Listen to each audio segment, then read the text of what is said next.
सब देखेंगे।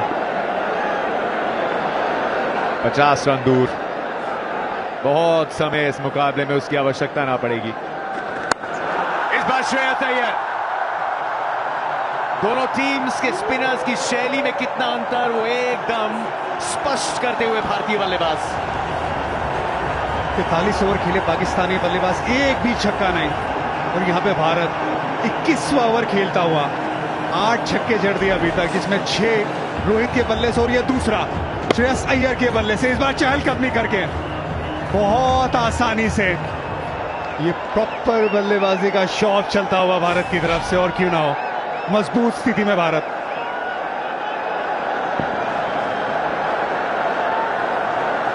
पहली गेंद को और धीमे गति से किया। ये बाबर आजम के लिए परेशानी, गेंदबाजी क्रम खास करके स्पिनर्स बिल्कुल ले नहीं है। कल का मुकाबला डिफेंडिंग चैंपियंस इंग्लैंड सामने अफगानिस्तान। ये पहले मैच में जो है उसको थोड़ा भुलाया है इंग्लैंड ने, और अब भी वो दमखम टीम में। और शुरुआत जो हुई थी, वो जो चित्र जो आपने देखे थे, वो पहला शख्स रीस टॉपली जो आए और पूरी तरीके से, क्योंकि पिच अगर अच्छा हो दिल्ली में तो फिर बॉलर्स के लिए बहुत मुश्किल होता है, क्योंकि छोटा ग्राउंड है, काफी छक्के लग सकते हैं, आसान नहीं होगा। और अफगानिस्तान के पास इतना एक्सपीरियंस भी नहीं है। Wide line along the ground, deep cover का फील्डर, बहुत अच्छा एफर्ट। इमामुल हक का क्या संपर्क हुआ है, निराश है अपने आप से।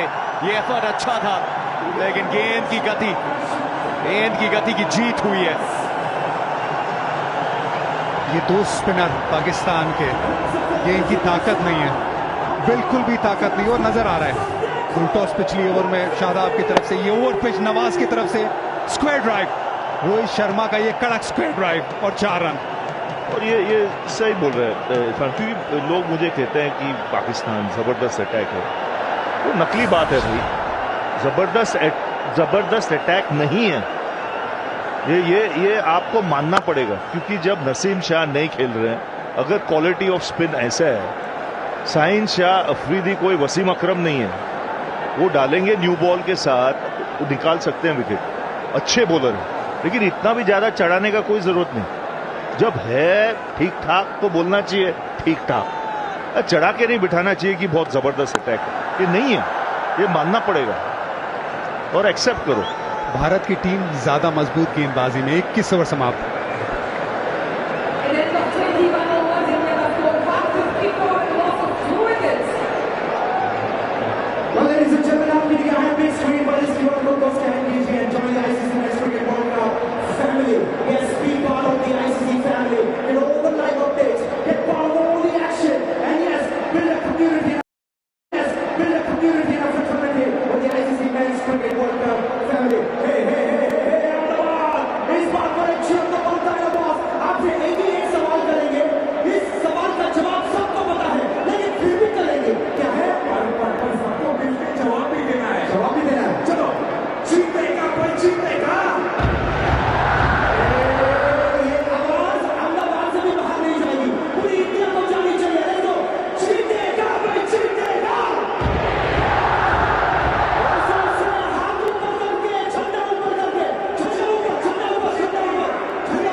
गेंदों पे 85 की है पारी रोहित शर्मा की। 6 चौके और 6 छक्के, 140 का स्ट्राइक रेट। पहली गेंद से आज हिटमैन अंदाज, जैसे पिछले मुकाबले में कहा था, शायद एक बार और दोहराया जा सकता है। टेस्ट मैचेस में तपस्या और व्हाइट बॉल क्रिकेट में तांडव। Rohit Sharma the hitman. 2022 से इंटेंट की तरफ गए थे रोहित शर्मा, तेज भागने के लिए, और ये साल उसका रिजल्ट मिल रहा है। 47 छक्के लगाए रोहित शर्मा ने अपने करियर में, वनडे करियर में। एक साल में सबसे ज्यादा ये पावर नजर आता हुआ उन सिक्सेस में। टाइमिंग भी एक अलग लय है जब ये बल्लेबाजी करते हैं रोहित शर्मा। ये ऐसा प्लेयर है जिसके पास टच है, फ्लेयर है, फिनेस है और उसके साथ पावर। पावर जो है इसके पास, अगर लूज बॉल कोई डाला स्पिनर इधर, ये तो फेंक के रख देगा क्राउड में। सवाल आया आपके लिए थ्रेड्स पे, और अगर आपके मन में सवाल है फटाफट भेज दीजिए। देखिए हमारे पास टाइम है, लेकिन रोहित शर्मा शायद देंगे नहीं। 7 शतक बना चुके हैं विश्व कप में।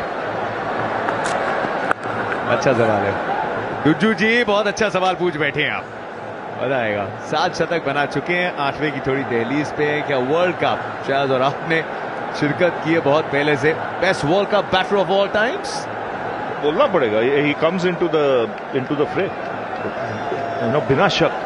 700, 8 टूर्नामेंट के पहले शायद 10 के ऊपर भी जाए, कोई भरोसा नहीं। इसलिए मैं चाहता हूं, ये जैसा इसका करियर है रोहित शर्मा का, अगर कोई डिजर्व करता है वर्ल्ड कप टाइटल, ये डिजर्व करता है। क्योंकि ये जो जैसा खेला है 3 वर्ल्ड कप और जैसा एंटरटेन किया है क्राउड्स को, और सिर्फ वर्ल्ड कप नहीं, बायलैटरल सीरीज में भी 2011 मिस किया इसने, क्योंकि अनफॉर्चुनेटली इसको ड्रॉप कर दिया। लेकिन ये प्लेयर डिजर्व करता है। अगर किसका हाथ लगना चाहिए वर्ल्ड कप का, इसका लगना चाहिए। 700 वर्ल्ड कप में बड़ी बात है, and as an opening batsman. 5 England में। स्लो बॉल शाहीन शाह अफरीदी की, पूरी तरीके से डिजर्व करते थे जिस शतक को, उसको शायद पूरा ना कर पाएंगे। लेकिन आज जो भारतीय टीम का मकसद था, पहले अपनी कप्तानी के साथ और फिर अपनी बल्लेबाजी के साथ, उसको जरूर हासिल करेंगे। रोहित की गूंज में डूबा हुआ इस समय सपनों का ये रंगमंच, सराहना करता हुआ अपने कप्तान की। उसने काम कर दिया अपना, वो जो करना था कर लिया। वो डिसअपॉइंटेड होंगे, बिल्कुल टो पे लगा बैट का, बॉल आया ही नहीं बैट पे, और आसान सा कैच। लेकिन जो काम करना था रोहित शर्मा को, वो करके दिखाया आज फिर से। 80 रन, 86 रन, और बहुत जल्दी बनाए, सिर्फ 63 बॉल में, और ऐसा प्लेटफॉर्म दिया कि यहाँ से अब केक वॉक है इंडिया के लिए। सिर्फ 36 रन चाहिए और काफी ओवर्स बाकी है ये मैच जीतने के लिए। 156 पे 3।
केएल राहुल 156 पे 3 स्कोर, 36 रनों की आवश्यकता, 170 गेंदें बची हैं। एक वनडे करियर। यहाँ शुरुआत में नई गेंद के सामने ओपन भी किया, लेकिन मिडिल ऑर्डर में आके बहुत महफूज रखते हैं इस भारतीय बल्लेबाजी क्रम को। फॉर्म जिसे अपनाया था पहले एशिया कप में, जिसे बरकरार रखा चेन्नई में, अब फिनिशिंग टचेस चाहिए केएल राहुल से अहमदाबाद में।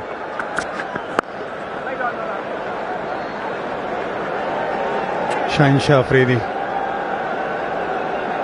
3 में से 2 विकेट इनके नाम। स्लो वन, थोड़ा बल्ला जल्दी चला, लेकिन वो जो गूंज आ रही थी स्टेडियम से रोहित के नाम की, ऑप्शन के बाहर वो गेंद थी, लेग साइड पे मिड विकेट खड़ी हुई थी वहां पे उनके हाथ में, लेकिन वो गूंज इसलिए क्योंकि उस तरीके की पारी खेली है जतिन रोहित शर्मा ने। काबिल तारीफ बल्लेबाजी की है।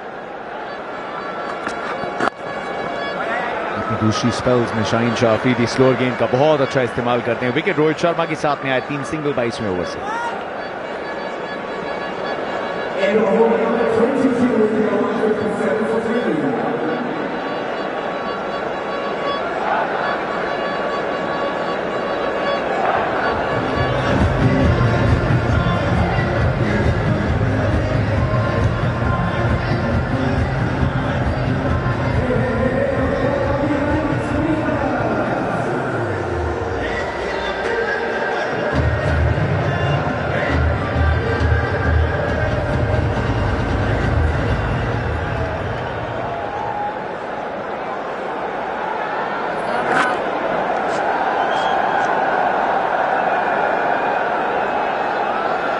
निशानी मैदान। ये तस्वीरें जो पहुंच रही हैं पूरी दुनिया में, सिर्फ क्रिकेट की नहीं, ये स्पोर्ट्स की सबसे बड़ी राइवलरीज में से एक मुकाबला। लेकिन एक बार फिर भारतीय टीम ने आज पूरी तरीके से अपनी क्वालिटी से इसको डोमिनेट किया है। आज दोपहर से फैंस का ये नीला समंदर, भावनाओं का सैलाब, इंतजार इस मुकाबले का किया 12 सालों के बाद अपनी जमीन पे। शायद एक नई पीढ़ी के लिए उनका पहला ये इंडिया वर्सेस पाकिस्तान का मैच, और यादें पूरी जिंदगी भर के लिए। इतिहास का एक पल जिसका आप हिस्सा होना चाहते हैं, बतौर खिलाड़ी भी और बतौर फैंस भी। और जतिन, हमारे लिए भी एक खुशकिस्मती है कि हम इस मैच का हिस्सा है एज ए ब्रॉडकास्टर।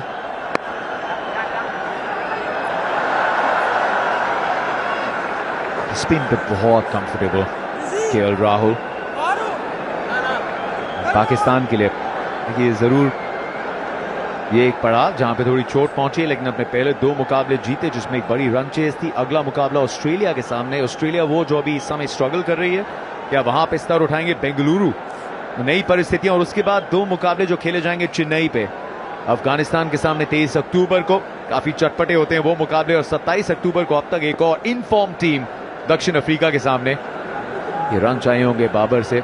चेन्नई में जाके स्पिनर्स बेहतर महसूस करेंगे, लेकिन बल्लेबाज स्पिन कैसी खेलेंगे, चुनौतियां बहुत अभी बहुत ज्यादा। और ऐसा अगर आप खेल खेलते हैं इतने बड़े मुकाबले में तो कॉन्फिडेंस हिलता जरूर है।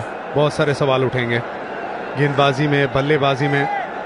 लेकिन भारत के अगले 3 मुकाबले बांग्लादेश, पुणे में, न्यूजीलैंड, इंग्लैंड, धर्मशाला और लखनऊ, वो मेरी नजर वो 3 मुकाबले पे है भारत की। न्यूजीलैंड, इंग्लैंड और जो कोलकाता में होने वाला है साउथ अफ्रीका के खिलाफ।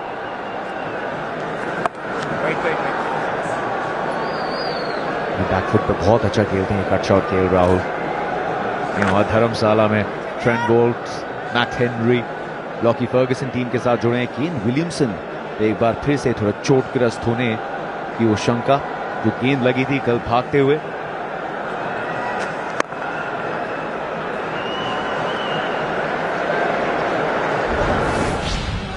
Lots of ups and downs. The downs have mostly been injuries, a lot of injuries, staying away from the game. That also has given me time to reflect on myself, on my game, and get better and improve. एक ही motivation था कि that I have to come back. ये कहते हैं the comeback has to be greater than the setback. उतार चढ़ाव देखे, लेकिन अब हमें पूरी तरीके से छाया हुआ है केएल राहुल। 161 पे 3।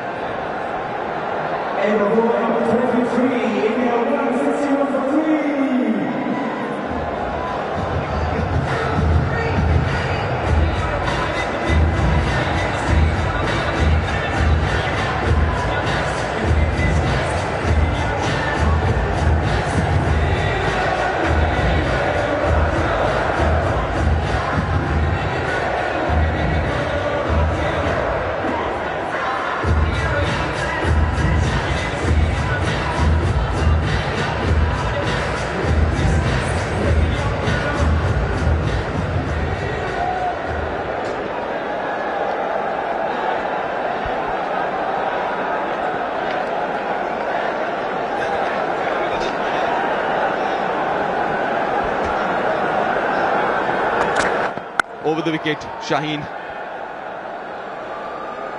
और अब सिर्फ 31 रन चाहिए भारत को 161 गेंदों में।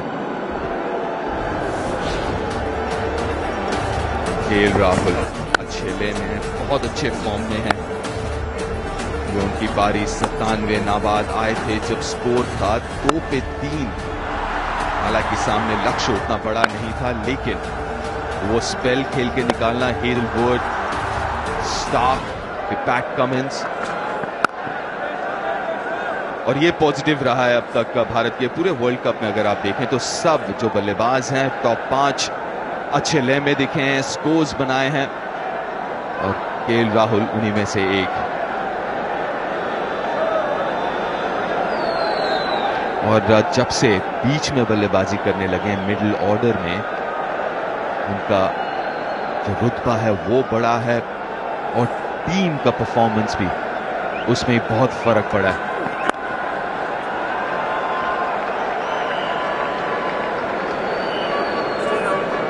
प्रोफेशनल परफॉर्मेंस पहले गेंदबाजी में और उसके बाद बल्लेबाजी में। और अच्छी चीज ये दीप कि सभी बल्लेबाज बढ़िया फॉर्म में नजर आते हुए, रोहित शर्मा, केएल राहुल, श्रेयस अय्यर, विराट कोहली, शुभमन गिल। और ये अच्छी चीज भारत के लिए। और कमबैक के बाद बहुत अच्छा रहा इनका वक्त। और वो कहीं पे बात भी कर रहे थे कि चोट के दौरान वक्त मिला सोचने का कि क्या अपने आप से उनकी अपेक्षाएं हैं, किस तरीके से वो अपने करियर को देखते हैं आगे चलते हुए। और वो ब्रेक कभी का विकी पाजी आपने भी काफी मतलब बीच में चोट हो है, ब्रेक्स आए, तो कितना फर्क पड़ता है और उस टाइम को कैसे इस्तेमाल करते हैं वो भी बहुत बड़ा एक फैक्टर। मुझे जो इंजरी आई थी वो थोड़ा अर्ली एज में आई थी, तो मुझे इतनी समझ नहीं थी उस वक्त। तो ऐसा ये नहीं था कि मुझे कुछ सोचने का मौका मिला। मुझे तो ये था कि जल्दी से फिट होना है और वापस टीम में किसी तरीके से आना है। हाँ, दूसरी बार जब मुझे बैक इंजरी हुई तो तब थोड़ा एहसास हुआ कि अब मुझे इसको और बेहतर करना है और किस तरीके से अपनी गेम को लेके चलना है। क्योंकि दूसरी दफ़ा जब मुझे बैक इंजरी हुई तो फिर मेरी पेस भी थोड़ा नीचे आ गई थी। तो मुझे फिर जिसको बोलते हैं ना अक्लमंदी से बॉलिंग करनी, जो हम अभी बुमराह से देखते हैं कि अक्लमंदी से बॉलिंग करते हैं कि यहाँ इस लेंथ पे करना है, यहाँ स्लोअर वन करना है, यहाँ तेज़ करना है। तो ये जो चीज़ सीखी ना, यही आप केएल राहुल की भी बात कर रहे हैं कि इंजरी के बाद आके बीच में अगर बारी आती है तो मुझे किन सिचुएशंस पे किस तरह गेम को लेके चलना है। और मैं समझता हूँ कि बहुत स्मार्ट हैं जब जिस तरीके से खेलते हैं, टेक्निकली बहुत साउंड है। 162 करती है।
गेंदों में नवाज। केएल राहुल की हम बात कर रहे थे, जो ब्रेक मिला केएल राहुल को आपने भी बहुत करीब से देखा है गौतम पिछले 1-2 सालों में।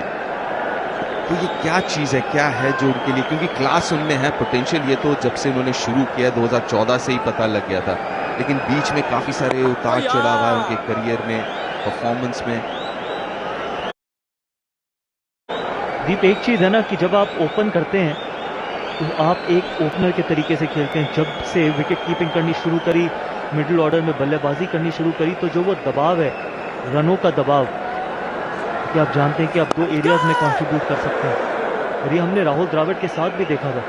जब राहुल द्रविड़ ने वनडे क्रिकेट में कीपिंग करनी शुरू करी नंबर 7 पे, अगर आप सिर्फ एक बल्लेबाज के तरीके से, अगर आप सिर्फ एक बल्लेबाज 30-40 रन शायद एक फेलियर खिलाते हैं, लेकिन अगर आप एज ए विकेट कीपर खेलते हैं और बीच में खेलते हैं तो फिर एक स्टेबिलिटी भी मिलती है, साथ में वो जो दबाव है आपके कंधों पर बड़े रन बनाने का, वो शायद कम हो जाता है।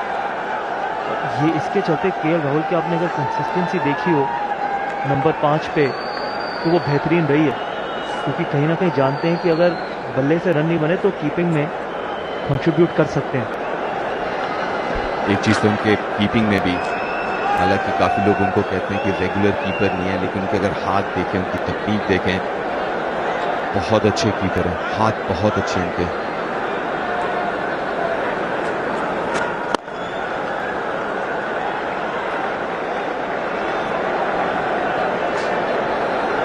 राहुल द्रविड़ से तो कम से कम बहुत बेहतर है।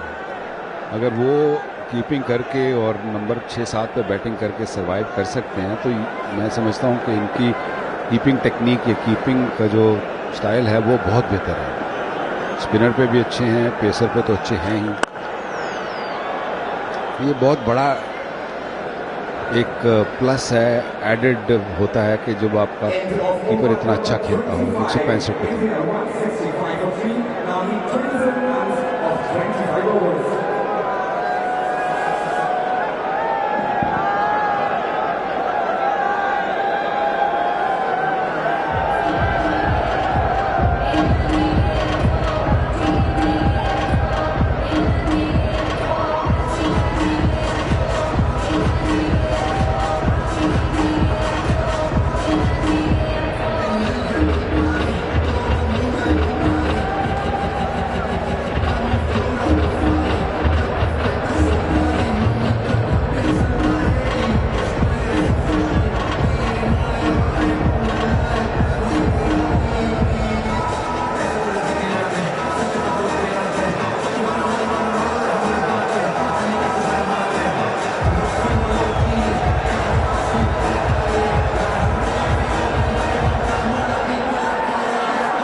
हारिस रऊफ। और पाकिस्तान ने जरूर निराश किया होगा विकी पाजी, जिस तरीके से एक वक्त था 155 पे 2 लग रहा था, 280, 290 या 300 भी, कि वो क्लोज मैच तब लग रहा था कि ये क्लोज होने वाला है, अच्छा मैच होने वाला है। निराश होंगे उस सेटबैक से या परफॉर्मेंस से? बिल्कुल डिसअपॉइंटमेंट तो बहुत हुई, क्योंकि गेम मैं ये नहीं कहूँगा कि बहुत ही हाथ में थी, लेकिन सिचुएशन ऐसी थी कि जहाँ पे पाकिस्तान वहाँ पर बड़ा टोटल खड़ा कर सकता था। मैं ये नहीं कहूँगा कि बैट्समैन बड़ी शॉट्स खेलते हुए आउट हुए। यहाँ मैं जो शाबाशी है, वो क्रेडिट जो है वो इंडियन बॉलर्स को दूंगा, क्योंकि उन्होंने स्पेशली बुमराह ने जो आके ब्रेक थ्रू दिलाया, फिर सिराज ने जो बाबर को आउट किया, जो अच्छी टॉप ऑफ द स्टंप्स जो कहते हैं ना बॉलिंग करना, वो अच्छी बॉलिंग करने की वजह से पाकिस्तानी विकेट खोई। और फिर जब टेल एंडर की तो खैर इतनी लंबी बात करने की ज़रूरत नहीं है, जो ऊपर की जो मेजर विकेटें थी वो जो जिस तरीके से गिरी है, वहाँ आई थिंक इंडियन बॉलर्स को ज़्यादा क्रेडिट जाता है कि इस जगह से मुझे नहीं लगता, मे भी हो सकता है कि इफ्तिखार एक बड़ी शॉट खेलते हुए उनके ग्लव्स में लगा और वो स्टंप पे आ गया बॉल। अदरवाइज सारे सामने खेल रहे थे या थोड़ा एंगल बल्ले से खेल रहे थे, सिंगल लेने जा रहे थे। आई नो डिबेट ये भी हो रही है कि 300 का सोच रहे थे। 300 का तो अभी सोचने का मेरे ख्याल दिमाग में भी नहीं आया होगा पाकिस्तान का। बट आई थिंक बहुत ही उम्दा बॉलिंग और बहुत अच्छी कप्तानी भी मैं कहूँगा, जिस तरीके से अपने बॉलर उन्होंने रोटेट किए।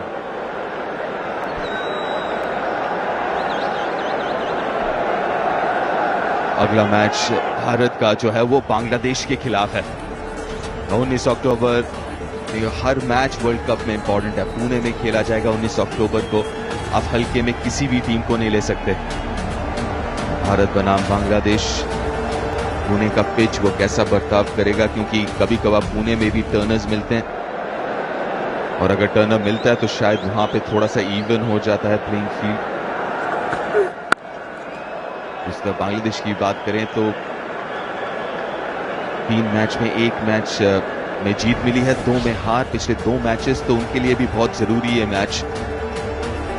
पुणे में खेला जाएगा भारत बनाम बांग्लादेश। कॉन्फिडेंट होगी टीम, क्योंकि 2 मैच जीत चुकी है और इस मैच के एकदम कगार पे है जीत के।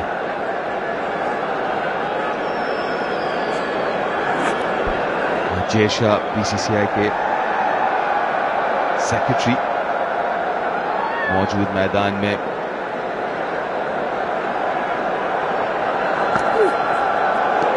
ओह, शानदार गेंद ये।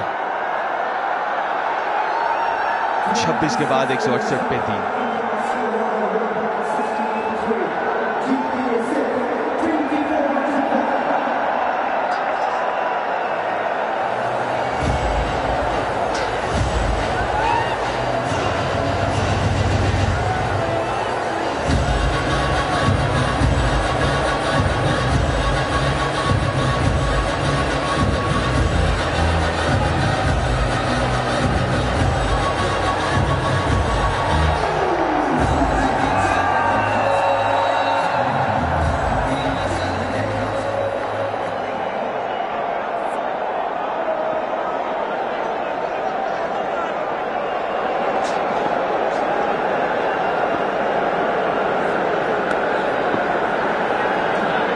फिलहाल केएल राहुल और श्रेयस अय्यर जो 44 पे बल्लेबाजी कर रहे हैं, लेकिन जो सेटअप किया इस रन चेस को वो रोहित के पारी ने। दोबारा अगर आप देखें जिस तरीके से शुरुआत हुई, वो एक स्टेटमेंट था, सिर्फ अपने ऑपोजिशन के लिए नहीं लेकिन अपने टीममेट्स के लिए भी।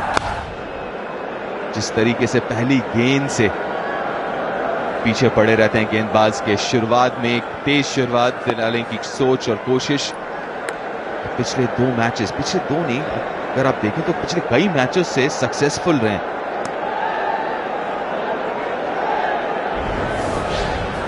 थोड़ा स्लो हो गया है गौतम, बड़ी उम्दा बारी जरूर रोहित ने खेली है आज, तो बड़ा कंट्रोल लग रहा था, नए बॉल को पूरा इस्तेमाल किया, छक्के चौके, कई पाकिस्तानी बॉलर्स को कहीं पर भी सेटल नहीं होने दिया। 86 रन की उम्दा बारी, 63 गेंदों पर मैच विनिंग बारी थी। लेकिन उसके बाद मेरा सवाल ये है कि अभी जो सूरत हाल बनी है, ये मैच को जल्दी नहीं खत्म करना चाहिए। रन रेट का कहीं ना कहीं आपको सोच रखनी चाहिए यहाँ पर, क्योंकि मैच तो मोरलेस इंडिया जीत गया। जी हाँ, बिल्कुल वकार भाई, मैं आपसे सहमत कि आप उस सिचुएशन में हो जहां पर आप नेट रन रेट को भी और बेहतर कर सकते हो।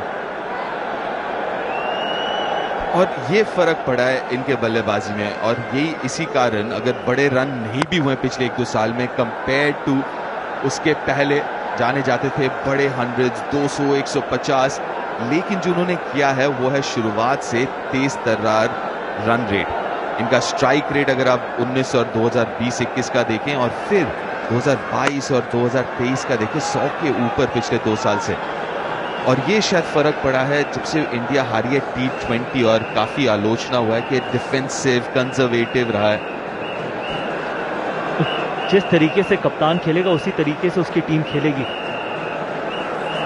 और दीप, सबसे बड़ी चीज ये कि आप अपने रन देखना चाहते हैं या इंपैक्ट देखना चाहते हैं। वकार भाई ने एक बड़ी अच्छी बात बोली थी माइक के पीछे कि आप अपनी लेगेसी अपने रनों से नहीं, कितने मैच जिताते हैं उससे बनाते हैं, ओवर की समाप्ति।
हारिस रऊफ, छठा ओवर हारिस रऊफ का।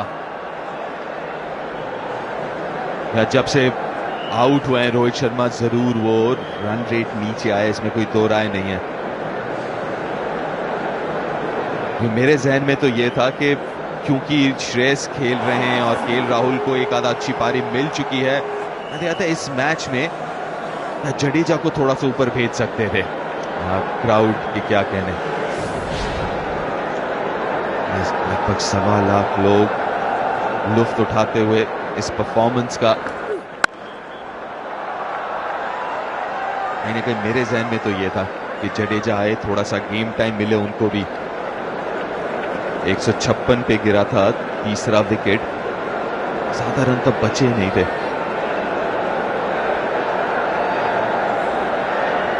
फिलहाल अभी आराम से आगे बढ़ती हुई ये गाड़ी धीमे धीमे।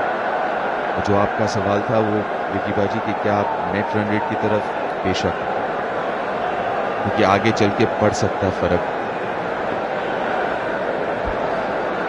वेल, हो सकता है इंडिया को ना पड़े, ये भी जरूरी नहीं है, क्योंकि अच्छी खेल रही है टीम तो ऐसा जरूरत ना पड़े। लेकिन अगर जरूरत पड़ गई तो उस आपको जो कहते हैं ना कि ख़राब टाइम के लिए कुछ चीज़ बचा के रखनी चाहिए। तो बचा के ये हो सकता है कि आप इस रन रेट को जल्दी से, इस स्कोर को जल्दी से करें और रन रेट को बेहतर करें। 16 रन की पार्टनरशिप 35 गेंदों पे, जबकि गेम में कुछ बचा नहीं है।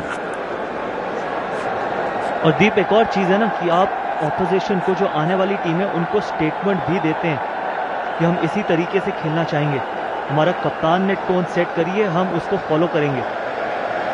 मैं ये नहीं कहता कि आप प्रोफेशनल मत होइए, आप कन्विंसिंग तरीके से जीतिए, लेकिन सबसे ज़्यादा ज़रूरी कि अगर आपके रेंज में गेंद है तो फिर आप उसको मारने को देखिए।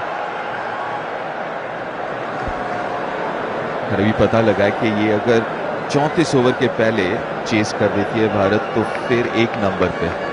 अभी बहुत जल्दी है, तीसरा राउंड ही है, अभी तो 6 मैचेस और हैं, लेकिन फिलहाल इस वक्त पहुंच जाएंगे अव्वल नंबर पे पॉइंट्स टेबल पे। अगले मैचेस, अगला ऑब्वियसली 19 तारीख को फिर न्यूजीलैंड के साथ वो इंटरेस्टिंग मैच होगा। खैर मैच तो सारे इंटरेस्टिंग होंगे, लेकिन 22 और फिर 29 लखनऊ और धर्मशाला, लखनऊ में इंग्लैंड के खिलाफ, धर्मशाला में न्यूजीलैंड के खिलाफ, और उसके पहले 19 तारीख बांग्लादेश के खिलाफ पुणे में।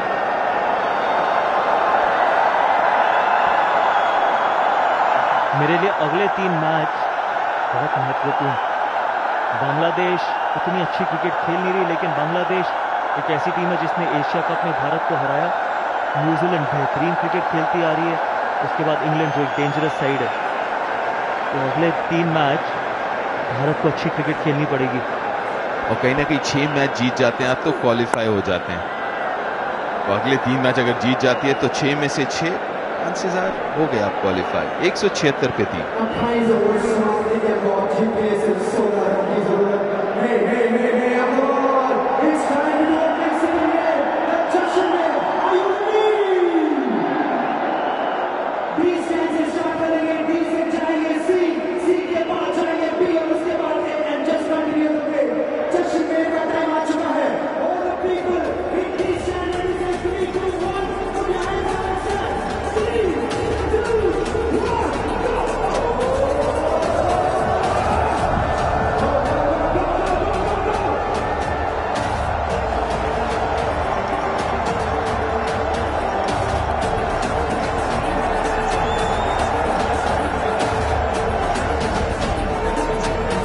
उन्नीस तारीख भारत बनाम बांग्लादेश 12:30 बजे जुड़ेंगे।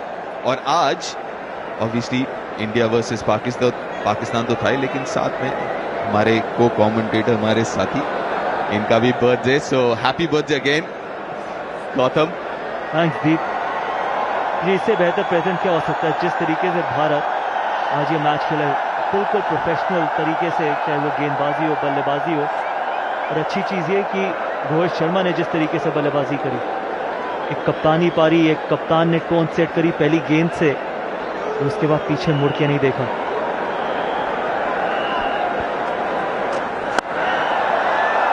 ये अच्छा शॉट है, क्या रुक पाएगा बाउंड्री? नहीं, इफ्तिकार थे, थोड़ा सा स्लाइड ज्यादा कर गए तो मिलेगा 4, लेकिन ये थोड़ा सा हमारी तरफ से थोड़ी सेलिब्रेट हम भी कर लेते हैं। 2007 वो फाइनल पाकिस्तान के खिलाफ 75-54 गेंदों में T20 फाइनल्स, कुछ यादें आपके अपार्ट फ्रॉम द ट्रॉफी? यादें ये कि दबाव बहुत था, क्योंकि शुरुआत बहुत अच्छी हुई नहीं थी, फिर उसके बाद बीच में विकेट खोते चले गए, तो एक छोर से बल्लेबाजी करना बहुत ज़रूरी था। और ये ज़रूरी था कि एक ऐसा लक्ष्य तक पहुंच सके जहां पर आप अपने गेंदबाजों को रन दे सकें, उसको डिफेंड करने के लिए। और दीप, जब भी सोचा बड़े हिट लगाने की, दूसरे छोर से विकेट गिरते चले गए, लेकिन उसके साथ रोहित शर्मा की वो पारी भी बहुत महत्वपूर्ण थी। कि अगर आप देखें 16 गेंदों में 30 रन, वो जो अंत में वो जो फायर पावर चाहिए थी वो रोहित शर्मा ने दिलाई। लेकिन वो बेहतरीन पाकिस्तान का बॉलिंग अटैक था। उमर गुल, सुहेल तनवीर, यासिर अराफत, मोहम्मद आसिफ, शाहिद अफरीदी, मोहम्मद हफीज, शोएब मलिक। 2011 में भी अच्छा खासा था। बॉलिंग अटैक का ये पार्टनरशिप आपका और सचिन तेंदुलकर का 2011 सेमीफाइनल 68 रनों की थी वो साझेदारी। 2011 मोहाली का वो मैदान।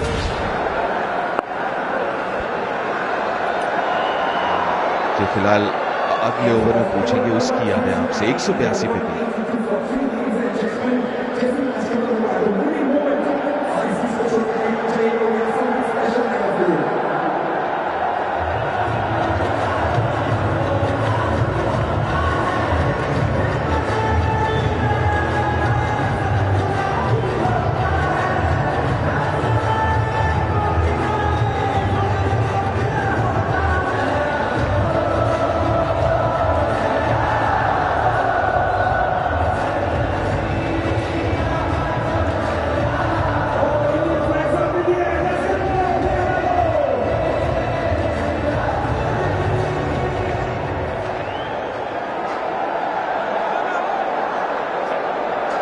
दस रन चाहिए अब जीत के लिए, मतलब 2 हिट।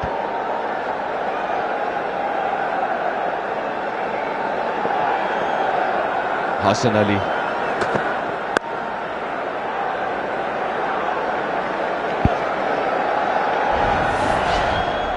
दोबारा वो पार्टनरशिप 2011।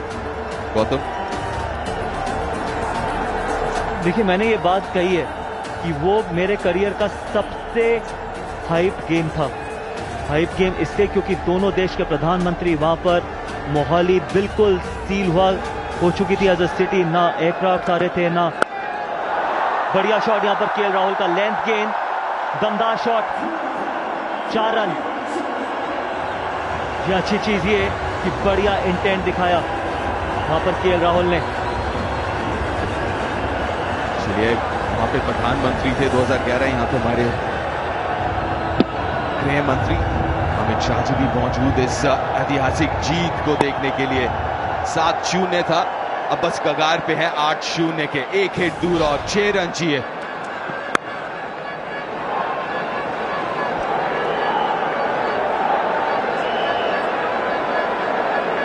पाकिस्तान के लिए मुश्किलें बढ़ती हुई, चाहे वो उनकी स्पिन गेंदबाजी हो, बल्लेबाजी में कोलैप्स। और कोलैप्स ये आज ही नहीं, सिर्फ एक ये पैटर्न है दीप। हमने देखा एशिया कप में, हमने देखा बड़े इंपॉर्टेंट मैचेस में जहां पर वो कोलैप्स होते चले गए।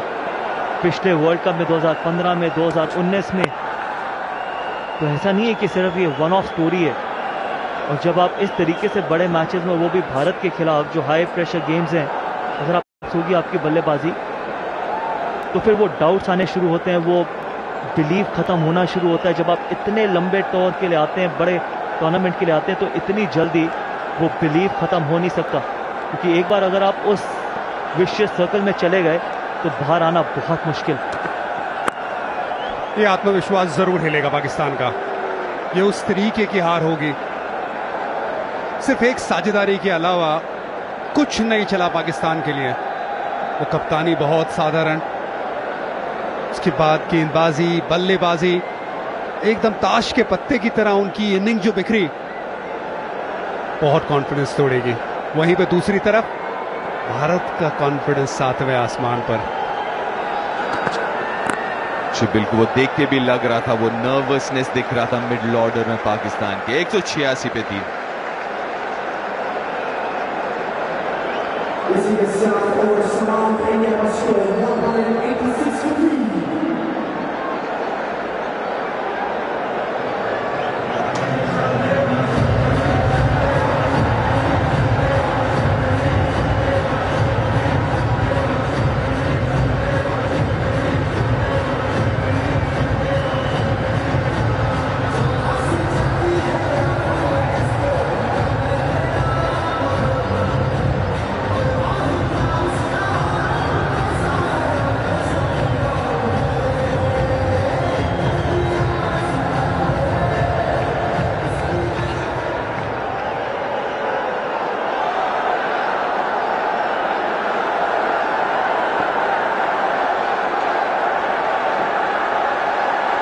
नवाज आए हैं। चलिए नजर डालते हैं विकेटों पे, बहुत अच्छे दिख रहे थे। अब्दुल्ला शफीक चलता किया सिराज ने, फिर इमाम उल हक भी आज अच्छे लय में दिखे। हार्दिक को कॉट बिहाइंड और ये बड़ा विकेट। सिराज का क्रॉस सीम स्केट कराया, बाबर को चलता किया, शॉट शकील। ये अच्छा बॉल था रोहित से, ये केएल राहुल उतने कॉन्फिडेंट थे नहीं। डीआरएस लिया, रिव्यू लिया और सही पाया अपने आप को रोहित ने।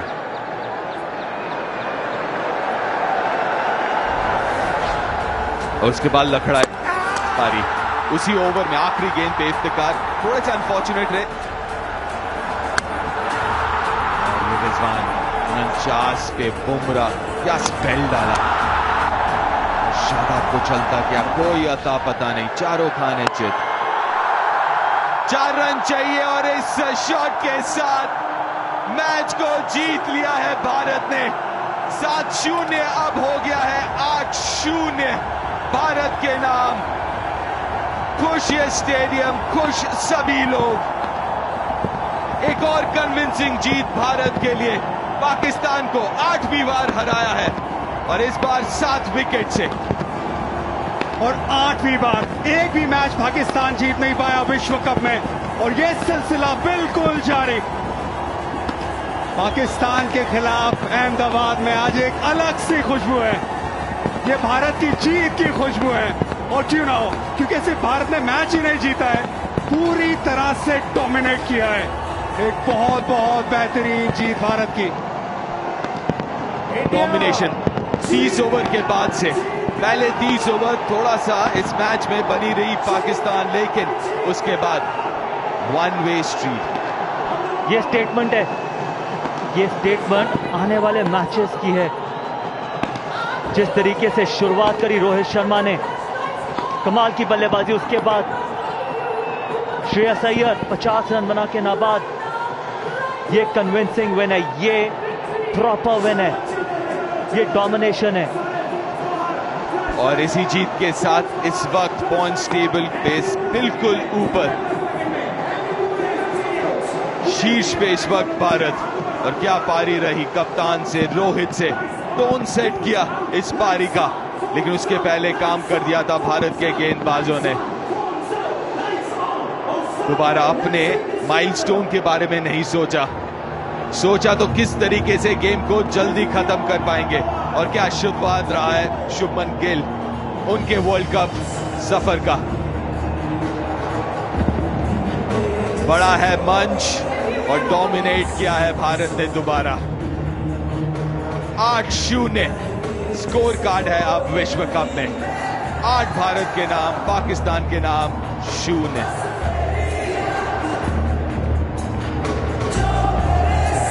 और सिर्फ ये खुशी टीम की नहीं, ये खुशी जो है, ये जीत जो है, ये पूरे देश के लिए। और ये मैदान, क्या बात है। अगर आप यहाँ पे नहीं हैं तो आप नहीं इसको समझ पाएंगे। ये पूरा स्टेडियम, 1.25 लाख लोग गाते हुए वंदे मातरम, रोंगटे खड़े करते हुए।